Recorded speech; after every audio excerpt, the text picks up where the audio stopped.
the Agile brand.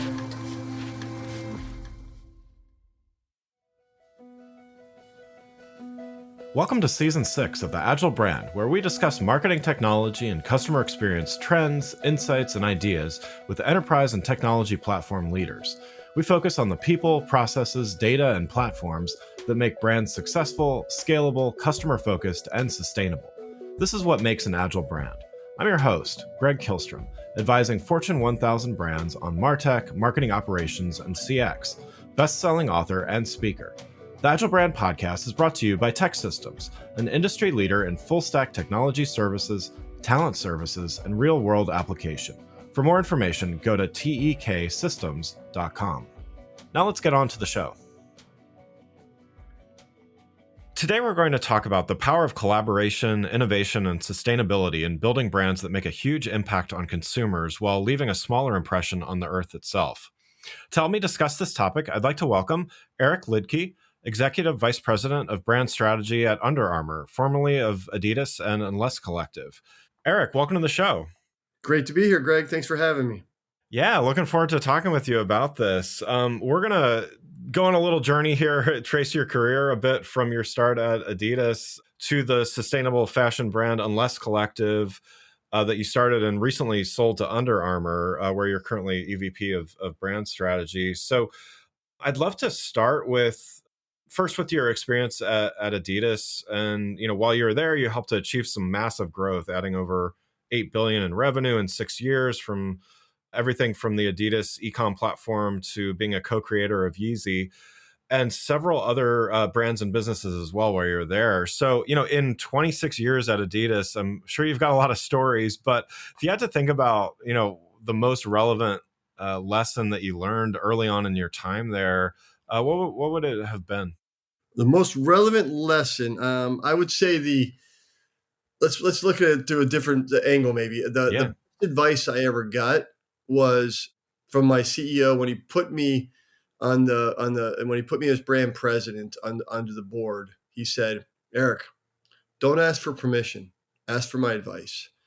And I just thought that was such a great thing to say to. I was 46 years old. I was the first American being appointed to brand president role on the board of the German-run company. It was in Germany. I, was clearly over my skis, but he believed in me.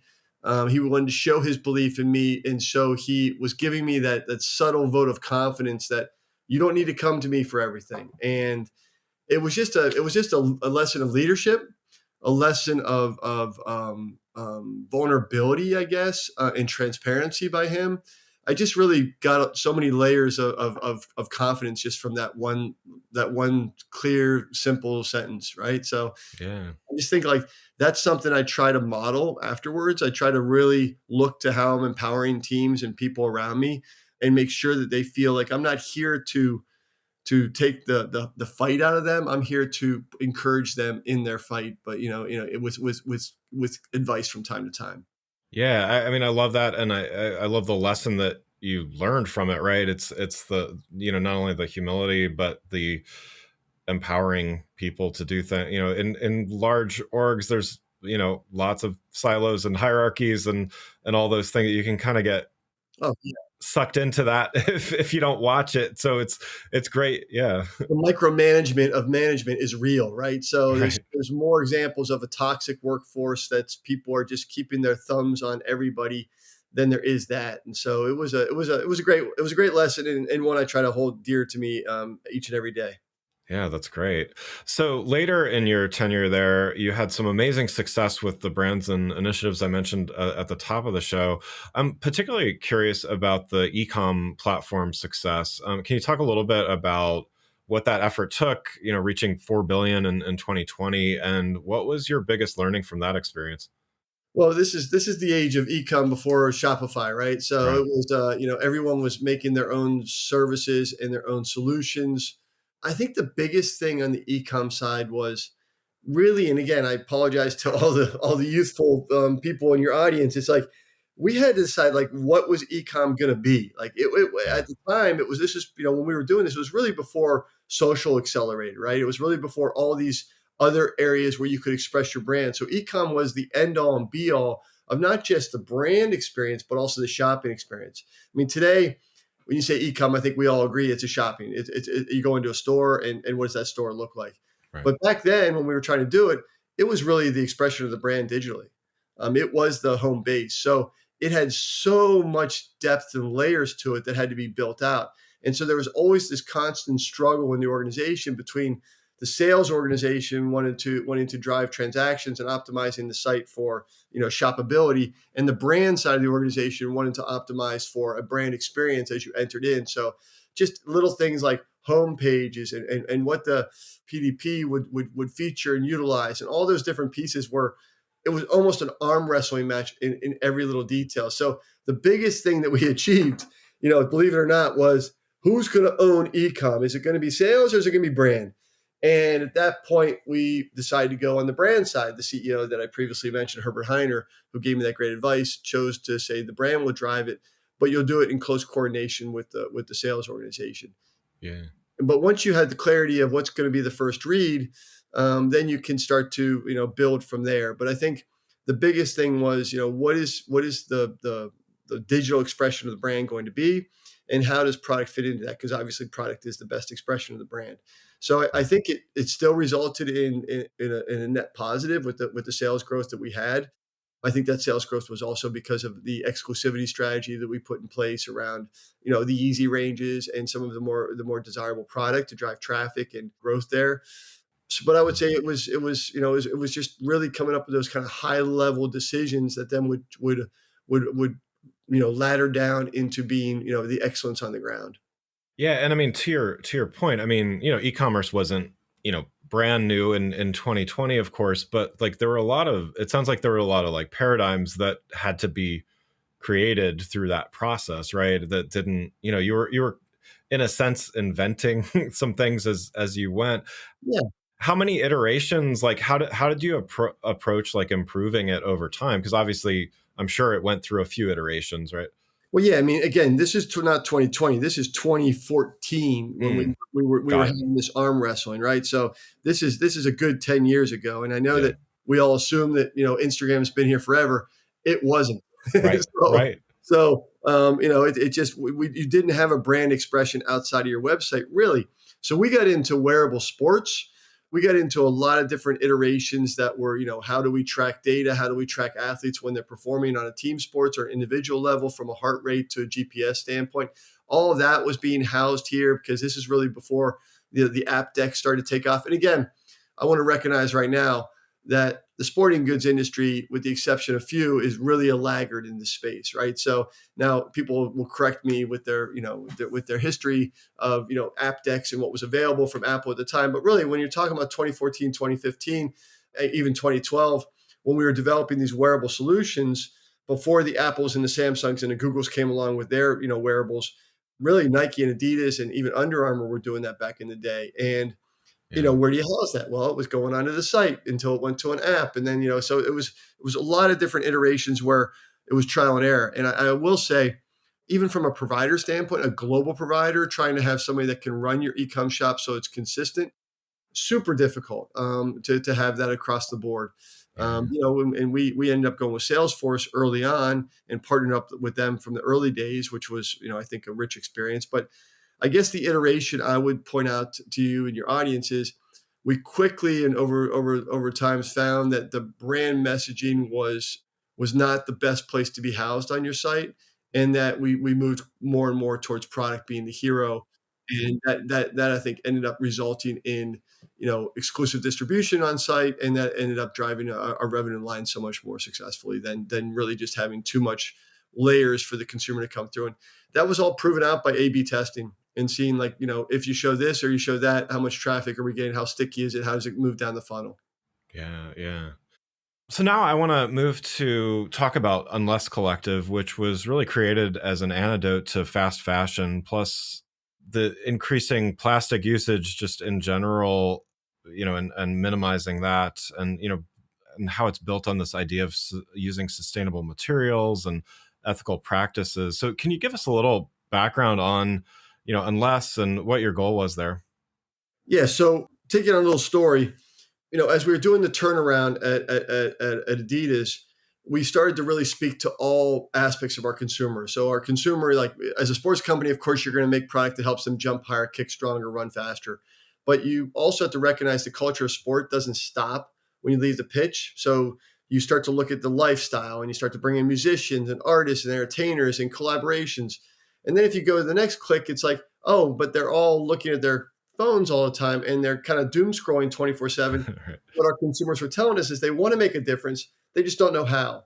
So in 2014, we started a relationship with Parley for the Oceans at that time, and Parley for the Oceans is an ocean advocacy group that really started to drive home the idea that you can make beautiful product out of collected ocean trash, like specifically ocean plastic. And we were able to make the first ocean plastic shoe and present it to the United Nations General Assembly in 2015. And that post that we did at that point, that we put out there in the universe, went so wide and so far that it showed that doing good can also be driving brand profits and advocacy. So I was able to use that to really drive that home to the board and really make it a big initiative. We started to pick a fight with plastic, and we started to do things. And with that, a kind of light bulb went off in my head. It's like, well, what if we were able to do the holy grail of things, of not making things out of petroleum-based products called plastics and polyesters and nylons and spandexes and elastanes and all that Yeah. beautifully usable, but really bad for you when it's done being used. So what if we could use those things and go to the holy grail and say, let's make stuff just out of plants and minerals? And so this idea kind of got in my head, and it was in my head for a number of years after, and I was doing as much as I could for Adidas at the time against this initiative. But ultimately, you have to just go outside the machine and raise some money and do a startup to give yourself more permission and more flexibility to really fulfill this vision you have in your head. And that's kind of what I did at the end. That's exactly what I did at the end of 2019. I took the step to move away from Adidas and really go into startup mode. So raise some money with the clear intention of creating a lighthouse brand that could show the world what I call regenerative fashion could mean, which is making things out of plants and minerals that could harmlessly go away at end of life. So it doesn't create microplastics or nanoplastics that enter our blood and enter our lungs and enter our brains. It actually just goes harmlessly away and becomes good worm and plant food.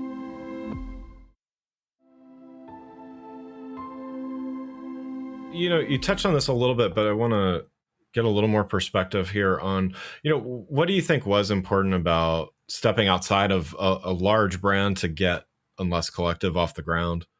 Yeah, I mean, I think everybody. That's always the big question is why'd you leave Adidas? Like why wouldn't you just do it there? You can't do it there because everyone knew that was the holy grail, like to build things more harmless, to go away harmlessly. But there's so many competing necessities for the brand to focus on, whether it be building up 3D printing, or whether it be building your sales revenue, building your e-com, doing collaborations with sports teams or with artists. It's like there's a lot of hands in that initiative pile of resources that so even if you want to go down this road, it just wasn't getting fed, and there wasn't the patience to build something out like that. So, like I said, I decided to step away because I could focus all my time on this initiative because that's what I wanted to. Because at the time, it was 10% of my time maximum I could put against this. And I could have the permission to be very thoughtful, playful, and have investors that are understanding the concept and supportive of the concept and giving me the time and the bandwidth to focus and bring it to life. Yeah. Well, I love it, and I mean, for what it's worth, I love that mission as well. I mean, I think it's so important to start solving these problems. And congrats on getting acquired by Under Armour as well. And I want to move to that. Last but definitely not least, talk about your new role at Under Armour. Can you talk a little bit about what does your role entail as EVP of brand strategy? Yeah, so Kevin Plank, the founder and CEO, and I have been talking to each other for years, and what I would say is that we see a marriage of minds where he absolutely believes in regenerative fashion of what we're building, he is very keen on creating this as I am, the systemic change in the industry that we want to see in the world. But he also knows that he needs to build a better operational Under Armour from where it is today. So the idea that we came to collectively was, if he could acquire Unless and put it under the Under Armour family, that would give us the ability to scale our audience and our distribution with plugging into their networks. Yeah. And I could come in and sit on his senior leadership team and help them, help run the similar turnaround that I champion at Adidas. So that's the basic, pillars of what we did. So when you ask me what my remit is, my remit is everything to help Under Armour be a healthier Under Armour, and help where I can as a guy that's led a turnaround in the industry before, but really focusing on operating model, focusing on strategic business plan, focusing on really brand marketing and storytelling for the brand. So those are my big buckets of responsibilities. But ultimately, I'm here to help in any way I can. Yeah, yeah, definitely. And so, to kind of go back to we talked about e-commerce at Adidas, and, how you really transformed that since 2014. What does it look like, 10 years later, what does the landscape look like? And, what are some of the key challenges that a brand like Under Armour might have? Well, I think every brand is battling every day to generate more brand advocacy with its consumers and differentiated product. And I think at the end of the day, it's a pretty simple equation, right? So no one out there needs a new pair of shoes or a new hoodie. For the most part, our job is to create objects of desire that people want to lean into. And I always use the formula of, well, what's an object of desire? Well, it's a pretty simple formula. It's pretty hard to get right. It's the right product times the right story times the right distribution. And if you can get those things right, then you can really create instant success or desire for your products. And so, and people always say, well, what does that mean? Well, if you take the world's best running shoe and you win a bunch of marathons and you tell that story, that would be a great story, and you sell that at Running Specialty. Well, that would be a successful recipe for, you know, fantastic, super foam shoe with a carbon plate running shoe. You put it on athletes and win a bunch of marathons and promote it like that from a story standpoint, and you sell it at Running Specialty. Okay, that's probably going to be a winning formula. The next one may be, oh, you can take that same running shoe and you can make it out of, I don't know, regenerative materials like from Unless, right? Now Yeah. that's a cool story for people. They're like, oh my gosh, I can wear a running shoe that's better for the world.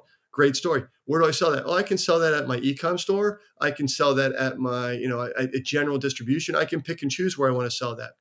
The next idea might be you take that same, running shoe and you do a collaboration with Ronnie Fig from Kith. It's a Yeah. boutique in New York. It's actually a boutique everywhere. But and so now I've got a desirable shoe from a different audience. It's the same shoe. It's a collab with Ronnie. Maybe it's a mid cut. Maybe it's a laceless, whatever it may be. And boom, I sell it only at boutiques. Now I've got three different recipes or formulas of objects of desires. Same shoe, right? The Right. same basic chassis of the shoe, slight different twists, so you get efficiencies there. Three unique different stories between innovation, collaboration, and materials. Three different distribution things. So that's what I mean when I say building those out. So to me, that is a critical thing for all brands to do. I like to model that. I think I can help do that at Under Armour because I think that, people just don't remember that. I know since I left Adidas, I think they've dropped that whole scenario, even though it led to a lot of success we had. And that's Yeah. their prerogative, right? I'm not here to say what's right or wrong. I'm here to say what's worked in my history and what I hope to drive into future successes. Yeah, and I think what you're also touching on is just this idea of multiple stories. Customers want more personalized, whether it's stories, whether it's products, whether it's experiences. So there's a lot of opportunity to reach a diverse consumer set just by but reaching them requires looking at this from a lot of different angles, right? I mean, is the future more of those stories, in other words, as you go? Yeah, I think absolutely the future is more stories, more creative stories, and hopefully more purpose-driven stories. And what I Yeah, mean by that is, hey, listen, the world is in a very strange place. Right? Like there's a lot of fear, there's a lot of anger, yeah, and I think it's people like us that have positions to kind of bring peace and happiness and serenity to the world. And I say that with all in all seriousness. I'm not joking yeah, at all. I yeah, think the private sector can play a dramatic role in helping people live happier, healthier lives. We can also do the exact opposite. And I think right now there's too much spiraling down. So I live with a very clear mission of, and a very clear why for myself. And everywhere I go, I try to bring that with me. I mean, I don't think the ocean plastic thing was an accident that we at Adidas did that with the people that we had there at the time. yeah, And I'm very excited about the desire for Under Armour to expand playing fields and help all people. And if you think about what Under Armour does, it's like they're the only I-95 located brand. They're the only brand that comes from a hard knocked city like Baltimore. They're the yeah, only brand that commits to helping urban cities in their community, urban schools in their community, have higher graduation rates. So I just think there's tons of great stories out there that we can use for the betterment of everyone. And yes, will it help sales? Of course. But I think only when you use the power of capitalism to create change for good, it does it really stick. yeah. Otherwise, you just become a finger wagging person. So I'm all about creating that kind of powerful movement from any seat I can occupy. Yeah, I love that. And I guess just to dial in on that a little bit more, I mean, definitely, I mean, you've walked the walk, so to speak, with Unless Collective, and and really started a company that really did it, right? So what would your advice, I guess, be to a brand? There's a lot of marketers and brand people listening to this show. How do you really live that as a brand versus there's greenwashing as a term, and and stuff like that? Like, how do you actually make some real efforts there versus having this stuff just be something that a brand talks about? Yeah, I think the brand has to be 100% consistent in its values. It can't if they just Yeah, use this for virtue signaling. That's the most disgusting thing. 'Cause yeah, it's like you've got to walk the talk. You've got to be mission aligned with what you're trying to say. That's one thing, and I'll stop there because that's a whole different podcast. I right, think right. I think the second thing is to really, as a startup person, as somebody that has an idea they want to express to create a change in the world that they want to see. Every change starts with a step. Don't get down. Don't get disappointed if the first, second, third step is very difficult. Everybody I know that's in the startup community is going through really hard times. The capital markets dried up. They're having hard time scaling money. They're having hard time getting audience. I was able to leverage my experience with Adidas to get Unless into a bigger company and relieve some of those issues so we can scale faster. Everyone's got their secret power, and don't let perfect get in the way better, and just like takes one step after another and just be determined and dogged about it. Yeah, yeah, I love it. Well, Eric, thank you so much for joining today. One last question for you. I like to ask all my guests here. What do you do to stay agile in your role, and how do you find a way to do it consistently? Honestly, you've got to take time out for yourself. Hmm. I think there's too many Gen Xers out there that believe that the grind is where the beauty lies. I tend to go the other way now with a little bit of seniority to be, and wisdom to look back. I think take time, get your mindset, take care of your mental health, take care of your physical health, bring them both together in some sort of way, and then make sure you really carve out time for thinking each and every day. I'm a big believer in those morning hours where you've got some quiet time either before the kids get up, or you got some quiet time before the meetings start, to really think about and let your mind drift. And it doesn't have to be about work. It just has to. You have to let your mind be the best representation of yourself and see where it takes you. Yeah, yeah, I love that. Yeah, I'm a huge fan of the morning time myself, so Yeah. love that. Awesome. Well, again, I'd like to thank Eric Liedtke Executive Vice President of Brand Strategy at Under Armour, for joining the show. You can learn more about Eric and Under Armour by following the links in the show notes. Thanks again for listening to The Agile Brand, brought to you by Tech Systems. If you enjoyed the show, please take a minute to subscribe and leave us a rating so that others can find the show more easily. You can access more episodes of the show at www.gregkillstrom.com.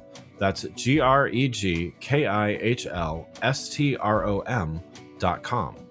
While you're there, check out my series of best-selling Agile Brand guides, covering a wide variety of marketing technology topics, or you can search for Greg Kihlstrom on Amazon.